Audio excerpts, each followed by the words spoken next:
Welcome guys, day 2 challenge में आपका स्वागत है।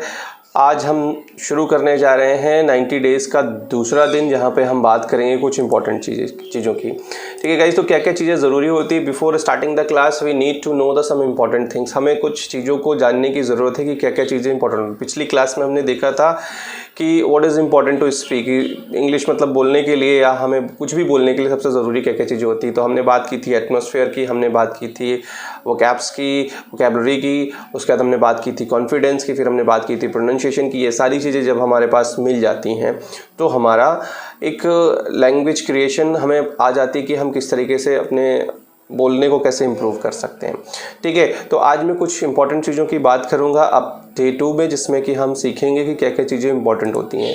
सबसे इंपॉर्टेंट अगर क्या क्या चीज़ें होती हैं, अगर हम इंग्लिश लैंग्वेज की हम बात करें, जो हम स्पीकिंग कर रहे हैं, जो स्पीकिंग सीख रहे हैं, क्योंकि देखिए एक इंपॉर्टेंट चीज़ मैं आपको बहुत ध्यान से सुनिएगा, वीडियो स्किप मत करिएगा। मैं आपको बहुत इंपॉर्टेंट चीज़ बताने जा रहा हूँ कि देखिए लैंग्वेज में और सब्जेक्ट में अंतर होता है, डिफरेंस होता है।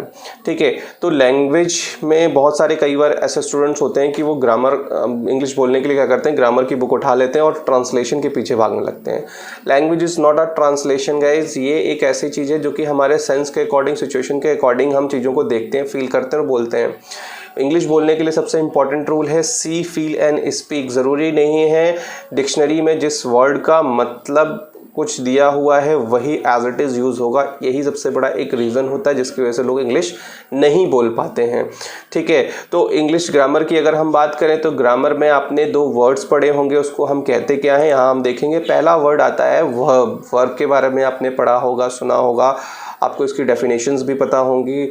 आप कमेंट करके मुझे बताइए कितनों को अभी तक ये डेफिनेशन याद है, क्योंकि हाई स्कूल इंटर में हम बहुत पढ़ते हैं, कंपटीशन एग्ज़ाम जो लोग देते हैं वो लोग भी पढ़ते हैं कि क्या होता है। मैं आपसे ये नहीं कह रहा हूँ कि आप इसको जाके याद करो। ठीक है, दूसरे वर्ड की हम बात करें, दूसरे वर्ड होते हैं नॉन वर्ब्स। अब ये बेसिकली होते क्या हैं, वर्ब्स क्या होते हैं, नॉन वर्ब्स क्या होते हैं, मैं इनके बारे में क्यों डिस्कस कर रहा हूँ, मैं आपको क्यों बता रहा हूँ। ये गाइज 2 ऐसे इंपॉर्टेंट वर्ड हैं जो कि स्पीकिंग में बहुत वर्क करते हैं।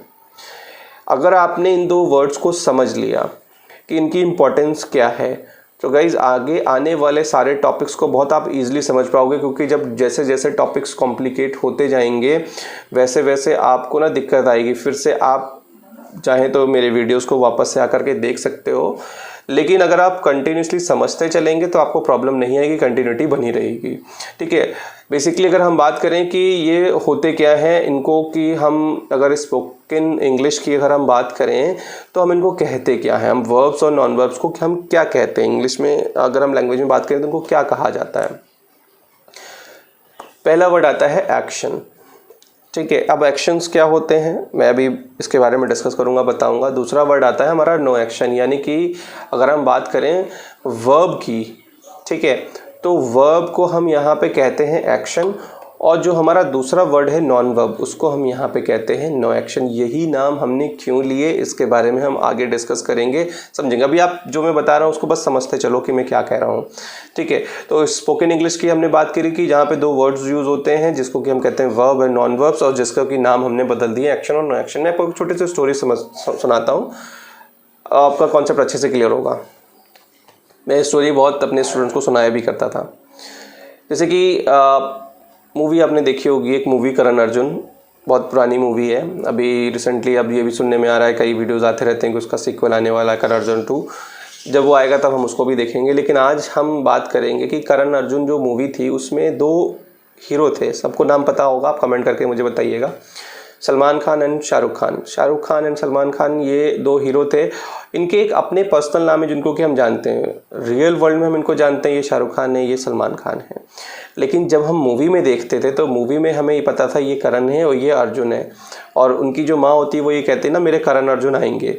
जस्ट ऐसा ही समझिए कि वर्ब और नॉन वर्ब ये 2 ऐसे ही करेक्टर हैं। ये करण है एक्शन और नो एक्शन क्या है हमारा अर्जुन हो गया। तो ये 2 करण अर्जुन ऐसे हैं कि जो आपको आगे आने वाली मूवीज़ में, आगे आने वाली क्लासेस में हम आपको देखने को बार बार मिलेंगे। तो इसको ऐसे समझ लीजिए कि ये वर्ब और नॉन वर्ब्स के बस नाम बदले हुए है, ये चीज़ें वही।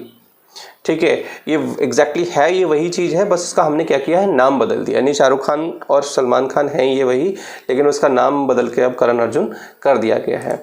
ठीक है गाइज, तो अब ये क्वेश्चन आता है कि एक्शन होता क्या है और हम इसको क्यों यूज़ करेंगे। ठीक है, तो अगर हम सबसे पहले बात करें एक्शंस मीन्स क्या होता है। जब भी कोई मूवी स्टार्ट होती है, आपने देखा होगा मूवी स्टार्ट होने से पहले सबसे पहले डायरेक्टर क्या कहता है, role sound camera and action. वो जैसे ही एक्शन बोलता है, होता क्या है कि सामने जितनी भी कास्ट खड़ी होती है वो कुछ ना कुछ एक्टिविटीज़ करना शुरू कर देते हैं, यानी कि there is a movement that is called the action. जहाँ कहीं पे भी मूवमेंट है वो क्या है, एक्शन है। ठीक है, सपोज अभी जिससे कि मुझे प्यास लग रही है, मैंने अपनी बॉटल खोली और अब मैं पानी पी रहा हूँ। यहाँ पे मैंने ये क्यों किया, वीडियो को मैंने रोका और वीडियो में थोड़ा सा पॉज लेके मैंने पानी पिया। अब जो ये मैंने पानी पीने का काम किया ये भी तो एक एक्शन था। अभी मैं आपको पढ़ा रहा हूँ, ये भी एक तरीके का एक्शन हो रहा है। आप वीडियो को देख रहे हो, ये भी एक एक्शन है। आप मेरी वॉइस को सुन रहे हो, ये भी एक एक्शन है।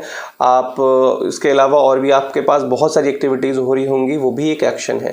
यानी कि जहाँ कहीं भी मूवमेंट है वो एक्शन है। ठीक है, समझ में आ गया होगा। अब हम बात करते हैं जैसे कि इसके एग्जाम्पल्स की बात करें, जैसे कि ड्राइव एक तरीके का एक्शन है। जब आप ड्राइव करते हो तो गाड़ी चलती है, तो यहाँ पे क्या हो रहा है, एक एक्शन हो रहा है। अगर हम प्ले की बात करें, प्ले में तो बहुत सारी चीज़ें हैं। प्ले मतलब खेलना भी होता है। अब मैं आपको देखिए यहाँ पे एक जो वर्ड यूज़ हो रहा है ना, प्ले, यहाँ आप समझिएगा, बहुत इंपॉर्टेंट चीज़ मैं समझाने जा रहा हूँ कि यहाँ पे हमने एक वर्ड यूज़ किया प्ले। जैसे कि अभी मैंने शुरुआत में कहा था कि हमें ट्रांसलेशन के पीछे नहीं भागना है, कि ट्रांसलेशन के पीछे कई बार बच्चे होते हैं वो ट्रांसलेशन के पीछे भागते हैं। उनका क्या होता है कि हम ट्रांसलेट करना सीख जाएं तो हमें इंग्लिश बोलनी आ जाएगी। अगर मैं प्ले की बात करूं तो प्ले को हम खेलने के लिए भी यूज़ करते हैं। ठीक है, जैसे कि मैं क्रिकेट खेलता हूं, मैं बोल सकता हूं आई प्ले क्रिकेट। मैं जैसे कि मैं कैरम खेलता हूँ, आई प्ले कैरम। मैं जो हूँ और बैडमिंटन खेलता हूँ, आई प्ले बैडमिंटन। तो यहाँ पे खेलने की बात हो गई। अगर मैं यहीं पे अगर मैं कहूँ कि मैं म्यूज़िक चलाता हूँ, तो मैं म्यूज़िक साथ खेल नहीं रहा हूँ, लेकिन इसको चलाने के लिए मैं क्या यूज़ कर रहा हूँ, प्ले वर्ड यूज़ कर रहा हूँ।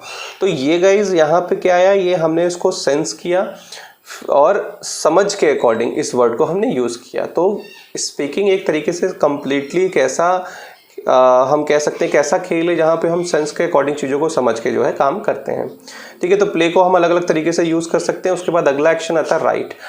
अगर मैं अभी आपसे कहूँ जो कुछ मैं बोल रहा हूँ जस्ट राइट डाउन, अब आप क्या करोगे, इसको लिखोगे। यहाँ पे आपने एक एक्शन किया। जैसे क्लासरूम में जब टीचर होता है जो कहता है ना राइट, तो आप लिखते हो, वो कहता है स्टॉप, तो आप क्या कहते हो, बस रुक जाते हो। मैं पढ़ा रहा हूँ, मैं आपसे बोलूँ बोलिए, आप खड़े हो जाइए, आप बोलिए, तो आप क्या करोगे, बोलोगे। यहाँ पे स्पीक भी एक एक्शन है। तो आई थिंक आपको ये समझ में आ गया होगा कि एक्शन क्या होता है, और इस पर मैंने काफ़ी अच्छे से आपको समझा दिया है। और मुझे नहीं लगता कि आपको कोई डाउट हो। अगर कोई डाउट हो तो आप कमेंट सेक्शन में मुझसे पूछ सकते हो और अपने डाउट्स को यहाँ पे मेंशन कर सकते हो गाइज़। हम इस पर डिस्कस कर लेंगे आगे वीडियोज़ में जैसे भी कमेंट्स आएंगे। और गाइज़ अगर आप इस 90 डेज़ चैलेंज में बने रहते हो तो guys I am giving you assurance after 90 days. 90 days तो बहुत ज़्यादा मैंने बता दिए। With in a 10 and the 15 days you will see the result. आप अपने अंदर उस रिज़ल्ट को देखोगे। आप देखोगे कि हाँ, जो मैंने 90 डेज़ का जो चैलेंज लिया है उसमें मैं चीज़ों को सीख रहा हूँ। ठीक है, तो अभी ये शुरुआती वीडियो हो सकता है कि आपको थोड़ा सा बहुत एक लो लेवल की लगे कि बहुत लो लेवल से मैं पढ़ा रहा हूँ, क्योंकि मेरा मानना ये है कि ऐसे बहुत से लोग होंगे जिनको इंग्लिश आती है और बहुत से ऐसे भी स्टूडेंट्स होंगे जिनको इंग्लिश बिल्कुल नहीं आती है। काफ़ी सारे ऐसे स्टूडेंट्स होंगे जो पहले से पढ़ चुके हैं, वो भी देख रहे हैं, उनको भी लगेगा ये चीज़ तो हमें आती है। लेकिन गाइज़ यहाँ पे बहुत सारी ऐसी चीज़ें, हमारे बहुत से ऐसे कन्फ्यूज़न, बहुत से ऐसे डाउट्स जो हैं वो बेसिक से ही क्लियर होते हैं। ठीक है, तो अभी हमने ये समझ लिया एक्शन क्या होता है। अब हम बात करेंगे कि नो एक्शन। नो एक्शन क्या होता है कि जैसे कि अभी हमने समझा, आपको बहुत आसानी से समझ में आएगा। नो एक्शन होता क्या है, जैसे एक्शन में क्या था कि एक मूवमेंट थी। ठीक है, नो एक्शन में क्या होता है, जहाँ पे कोई भी मूवमेंट ना हो, there is no movement, that is called no action. ठीक है, तो आप देख सकते हो इसका एग्जांपल, जैसे कि पेन हो गया, लैपटॉप हो गया, मोबाइल हो गया, पेपर हो गया, ये सारे एग्जाम्पल किसके हैं, ये सारे एग्जाम्पल हैं नो एक्शन के। ठीक है, तो अब आपको एक्शन और नो एक्शन क्लियर होगा। ये मैंने पूरा आपको अच्छे से एक्सप्लेन कर दिया, समझा दिया, क्योंकि ये एक्शन और नो एक्शन ऐसा वर्ड है जो कि आने वाली वीडियोस में अपने कोर्स में हम इसको बार बार सुनेंगे, बार बार हमें सुनना होगा, क्योंकि ये एक ऐसी चीज़ है, क्योंकि मैं बार बार इस चीज़ को एक्सप्लेन नहीं करूँगा एक्शन और नो एक्शन क्या होता है। मैं आपको बोलूँगा वहाँ पे एक्शन, और आपको पता होना चाहिए कि एक्शन क्या है। ठीक है, तो ये आई थिंक क्लियर हो गया होगा। ये एक ऐसा टॉपिक था जो कि हमारी क्लास शुरू होने से पहले, जब हम अभी तक हम टॉपिक में नहीं आएगा, इसमें आपको बता दूं अभी हम टॉपिक में नहीं आए, बेसिक में आपको बता रहा हूँ। जब हम टॉपिक में आएंगे, हम टॉपिक की बात करेंगे, तो ये चीज़ें आपको क्लियर हो गई होंगी गाइस। ठीक है, तो यहाँ तक बने रहने के लिए, वीडियो को देखने के लिए, वॉच करने के लिए आपका थैंक यू। वीडियो आप लाइक कर रहे हैं तो उसके लिए भी बहुत थैंक यू। नहीं कर रहे हैं गाइस तो प्लीज़ वीडियोस को लाइक करें, कमेंट सेक्शन में जाएं और कमेंट करें और बताएं। और ऐसे बहुत सारे लोग हैं जिनको इंग्लिश सीखने की ज़रूरत है, आप उनके साथ ये वीडियो को शेयर करें ताकि वो भी चीज़ों को सीख सकें।